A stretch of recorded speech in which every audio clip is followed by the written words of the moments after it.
여러분 안녕하세요. 오늘은 많은 분들의 마음을 울린 책 법정 스님의 무소유 이야기를 나누려고 합니다.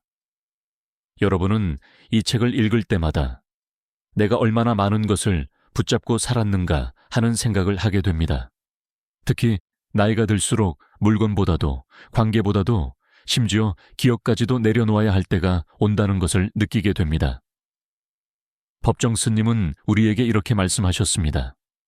가진 것이 많을수록 불편도 많아진다. 법정 스님이 어떤 분이셨는지, 무소유가 어떤 배경에서 탄생했는지, 그리고 우리가 나이 들어가며 무소유라는 삶을 어떻게 받아들일 수 있는지를 함께 나누겠습니다. 법정 스님은 속세의 삶을 내려놓고 산중에서 조용히 사셨던 분입니다. 그의 삶은 단순했지만 그 단순함 속에 깊은 사색과 넓은 사랑이 있었습니다. 스님은 젊은 시절에도 물질에 크게 연연하지 않았습니다. 하지만 세월이 흘러 산사에 들어서면서부터는 정말로 필요한 것만 가지고 사는 법을 몸으로 익히셨습니다. 무소유는 1976년에 한 잡지에 실린 짧은 수필에서 시작됐습니다. 그 수필의 제목이 바로 무소유였고 이후 독자들의 엄청난 호응을 받아 단행본으로 출간됐습니다. 책이 나오자마자 수많은 사람들이 공감했습니다. 왜냐하면 그 당시에도 이미 세상은 빠르게 변하고 있었고 사람들의 마음은 점점 더 욕심과 비교 속에 지쳐가고 있었기 때문입니다. 스님이 말씀하신 무소유는 단순히 아무것도 가지지 말라는 뜻이 아니었습니다. 필요한 것은 가지되 그것이 나를 얽매게 하지 않도록 하는 삶이었습니다.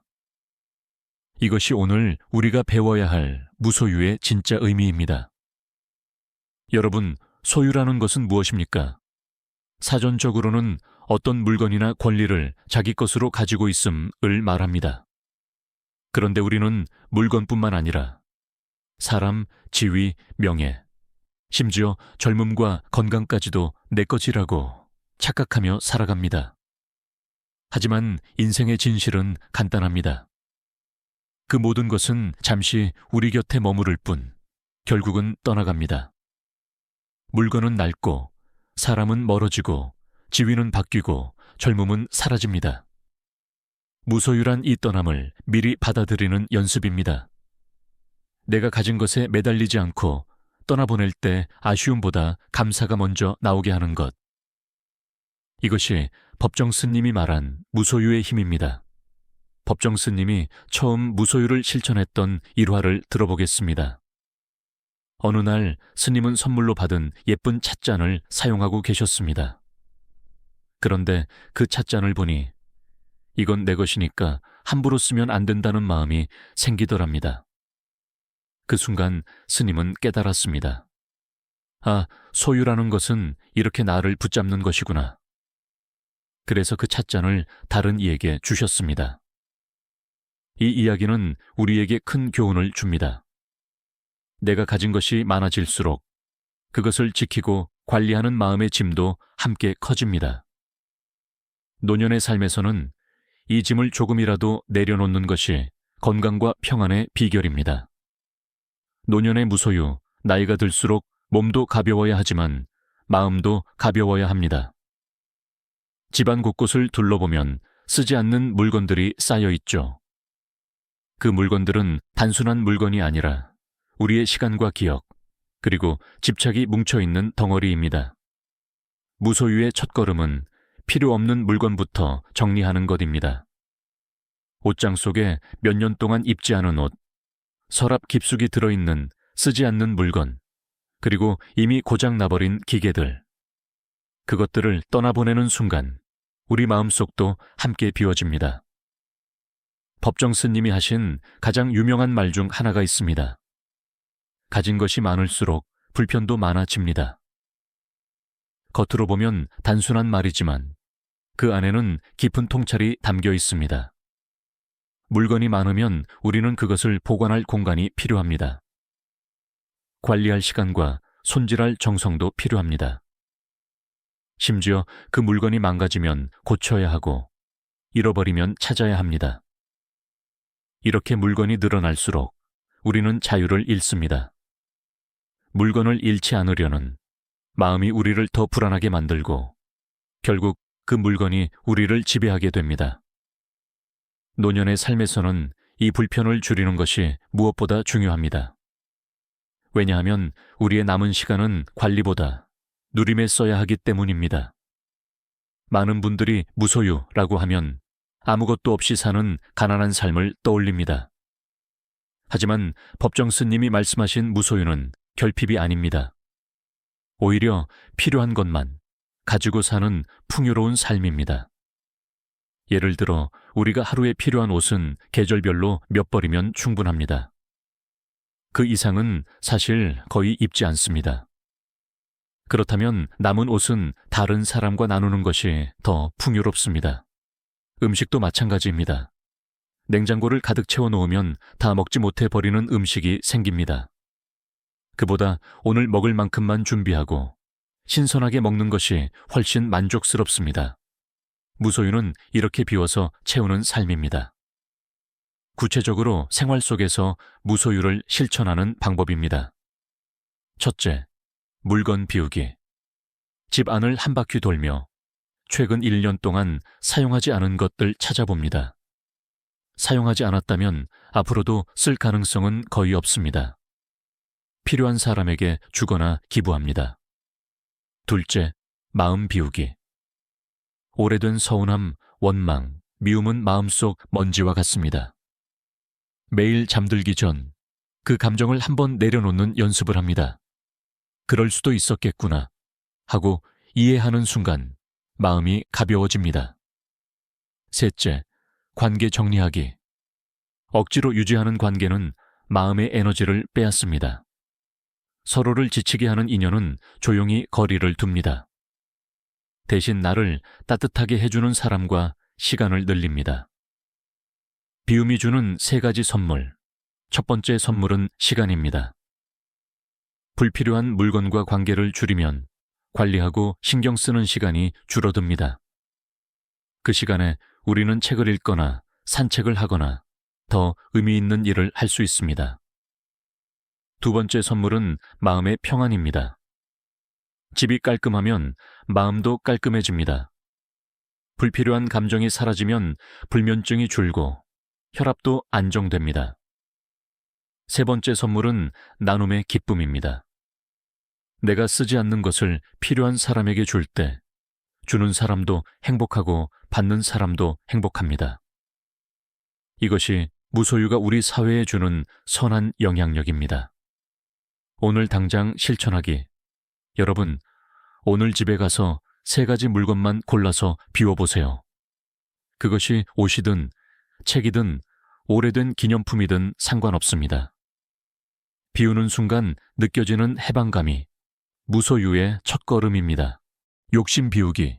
욕심은 사람을 움직이게 하는 힘이기도 하지만 나이가 들면 욕심이 오히려 나를 지치게 만듭니다. 법정 스님은 이렇게 말씀하셨습니다. 필요 이상의 것을 탐내면 그것이 나를 다치게 한다.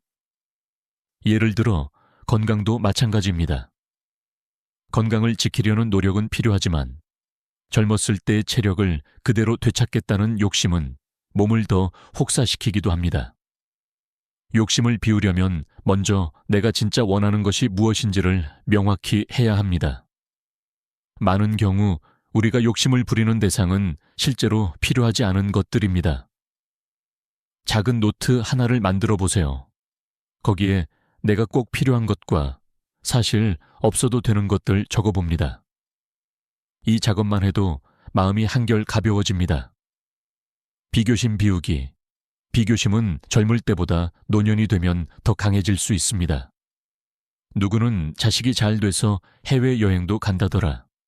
누구는 아파트 평수가 커졌다더라. 이런 말 한마디에 마음이 요동칩니다. 하지만 비교심은 끝이 없습니다.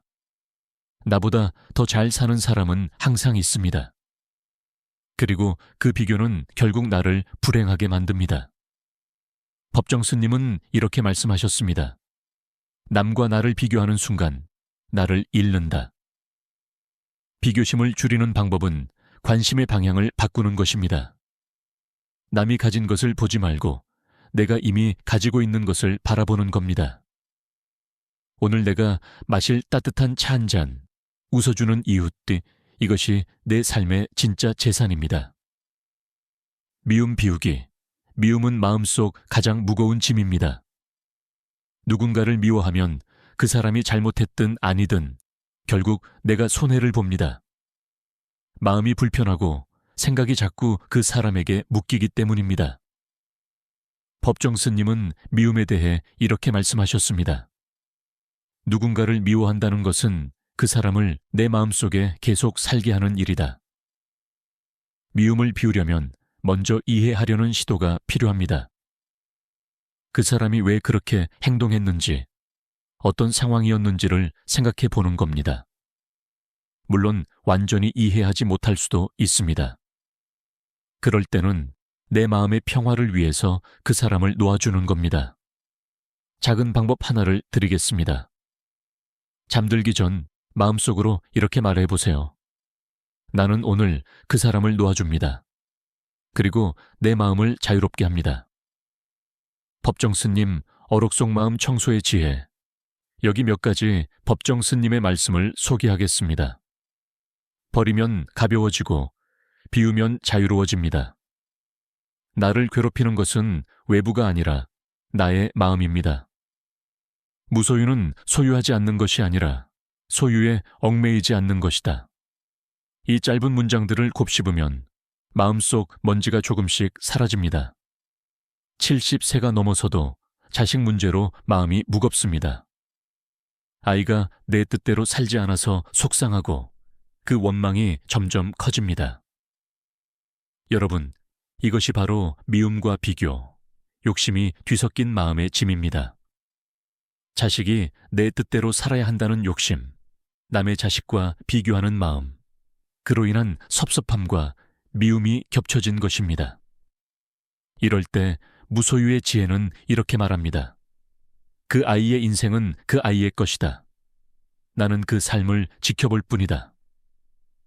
법정 스님은 산속에서 생활하셨습니다. 그곳에는 화려한 가구도 값비싼 장식품도 없었습니다. 대신 계절마다 바뀌는 숲과 새소리, 바람과 달빛이 있었습니다. 스님은 이렇게 말씀하셨습니다. 자연은 주인 없는 집이지만 모두의 집이다.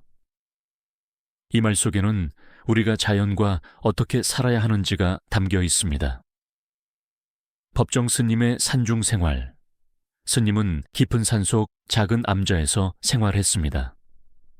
그곳에는 전기도, 난방시설도, 냉장고도 없었습니다. 필요한 것은 최소한만 가지고 살았고 대부분의 시간은 책을 읽거나 글을 쓰거나 숲길을 거닐며 사색했습니다. 이런 생활은 단순해 보이지만 사실은 쉽지 않습니다. 편리함을 내려놓아야 하고 자연의 흐름에 몸을 맡겨야 하기 때문입니다. 겨울에는 차갑고 여름에는 더웠습니다. 그러나 스님은 그 모든 불편함을 불편이라고 생각하지 않았습니다. 그것을 자연의 일부로 받아들였기 때문입니다. 자연이 주는 무소유의 지혜. 자연을 바라보면 소유라는 개념이 얼마나 상대적인지 알 수 있습니다. 봄에 피는 꽃은 꽃집 주인의 것도 길 가는 사람의 것도 아닙니다. 그저 피고 지며 누구에게나 아름다움을 나눠줄 뿐입니다. 나무도 마찬가지입니다. 열매를 맺으면 새와 사람이 나누어 먹습니다. 그 나무가 소유권을 주장하지 않습니다. 법정 스님이 자연에서 배운 무소유의 지혜는 함께 나누는 삶이었습니다. 나만 가지려 하지 않고 필요한 만큼만 취하는 것, 그것이 자연이 보여주는 무소유입니다. 맑고 향기롭게. 운동의 정신 법정 스님은 1994년 맑고 향기롭게라는 시민운동을 시작했습니다. 이 운동의 핵심은 세 가지입니다. 첫째, 맑은 마음으로 살기. 둘째, 향기로운 말과 행동하기. 셋째, 자연과 이웃을 사랑하기, 맑고 향기롭게 운동은 종교를 넘어 누구나 참여할 수 있는 생활 실천이었습니다. 집안에서 쓰레기를 줄이는 일, 이웃과 나누는 작은 친절, 그리고 불필요한 소비를 줄이는 것까지 모두 포함됐습니다. 스님은 이렇게 말했습니다. 맑은 물에는 고기가 살지 않는다. 그러나 그 물은 어디로든 흐를 수 있다. 이 말은 마음이 맑아지면 집착이 줄고 자연스럽게 세상과 더 부드럽게 연결된다는 뜻입니다.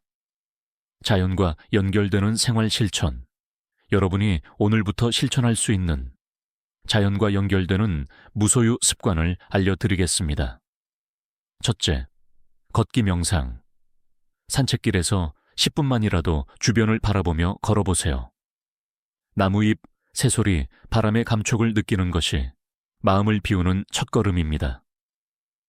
둘째, 자연 재활용. 버려지는 음식물 껍질을 작은 화분의 거름으로 쓰는 것처럼 버리는 것을 다시 살려 쓰는 습관을 들입니다. 셋째, 소비 줄이기. 필요한 것만 사기의 기준을 세우고 불필요한 구매를 줄입니다. 그만큼 자연 자원을 아끼게 됩니다. 넷째, 조용한 시간 갖기. 하루 10분, 전자기기를 꺼두고 자연 소리를 들어보세요. 그 시간 동안 머릿속 생각이 정리됩니다. 오늘은 집에서 나오는 쓰레기 봉투를 한번 줄여보세요. 불필요하게 버리는 포장지나 음식물을 줄이는 것만으로도 자연과 나 사이의 거리가 가까워집니다. 자연은 소유하지 않아도 누릴 수 있는 최고의 선물입니다. 행복이란 게 참 묘합니다. 어떤 사람은 큰 집을 사야 행복하다고 하고 어떤 사람은 돈을 많이 모아야 행복하다고 합니다. 그런데 법정 스님은 이렇게 말씀하셨습니다. 행복은 소유의 크기가 아니라 마음의 여유에서 비롯됩니다. 그렇습니다. 우리가 무소유를 실천하며 얻게 되는 궁극적인 행복은 더 이상 불안하지 않음입니다. 갖지 않아도 없어도 잃어도 괜찮은 그 평안. 이것이 무소유가 주는 가장 큰 선물입니다. 젊었을 때는 항상 더가 필요합니다. 더 좋은 직장, 더 많은 돈, 더 넓은 집. 하지만 나이가 들수록 우리는 알게 됩니다. 행복은 더해서 커지는 게 아니라 빼서 커진다는 것을, 내 마음을 무겁게 하는 집착을 내려놓을 때 행복은 더 깊어집니다. 죽음을 준비하는 무소유의 태도.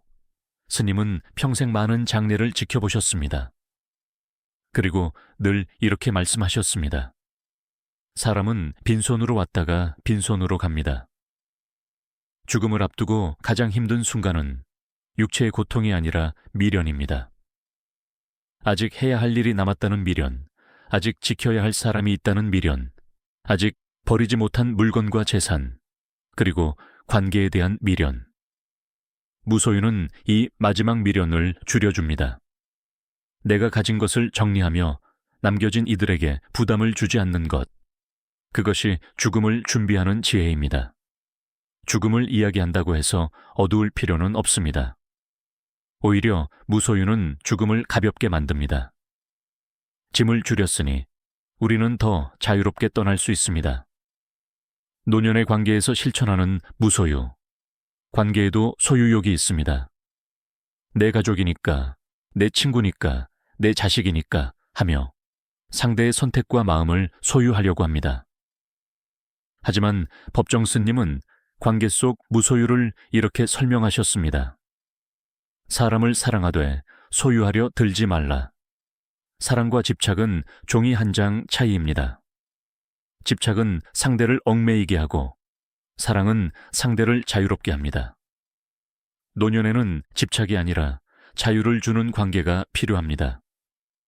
자녀가 멀리 살아도 괜찮습니다. 자주 연락이 안 와도 괜찮습니다. 그들의 삶을 내 방식대로 만들려 하지 않는 것, 그것이 노년의 무소유 실천입니다. 오늘의 무소유는 거창한 결심에서 시작되지 않습니다. 단지 서랍 속에 오래된 영수증 하나 버리는 것, 마음속 묵은 원망 하나 내려놓는 것. 그 작은 시작이 평생의 변화를 만듭니다. 오늘 하루 버릴 것은 불필요한 집착이고 채울 것은 감사와 여유입니다. 법정 스님의 말씀이 다시 떠오릅니다. 내가 가진 것은 모두 잠시 맡아두고 있는 것일 뿐. 그러니 우리는 조금 더 가볍게, 조금 더 자유롭게 살아도 됩니다. 여러분, 이제 우리는 이렇게 말할 수 있습니다. 나는 가진 것이 없지만 모든 것을 누리고 있다. 그것이 바로 무소유의 행복입니다. 영상이 마음에 드셨다면 구독과 좋아요, 알림 설정 부탁드립니다.